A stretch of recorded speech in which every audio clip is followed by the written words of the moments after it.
किस colour की चड्डी पहने हो? बता दो ना। Music by Kanchan Raj, Hajipur Vaishali. Project by Vidyanand music.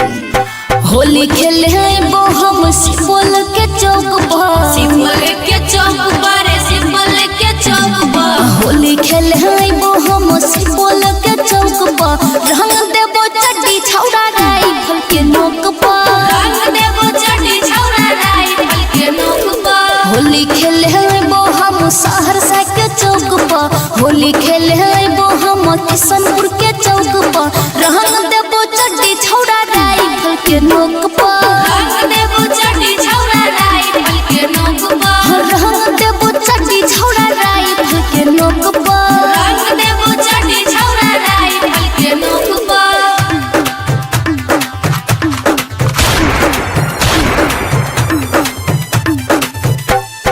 Music by Kanchan Raj, Hajipur Vaishali. हम खा के भंगवा रंगवा जबरदस्ती लगइबौ रे।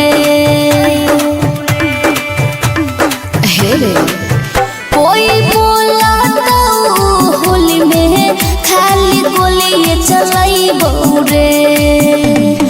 रंगवा रे वो खाली सिपोल के चौक पर, रंगवा रे वो खाली सिपोल के चौक पर, रंग देबो चड्डी छौड़ा राइफल के नोक पर, रंग देबो चड्डी छौड़ा राइफल के नोक पर, रंग देबो चड्डी छौड़ा राइफल के नोक पर, रंग देबो चड्डी छौड़ा राइफल के नोक पर। किस कलर की चड्डी पहने हो?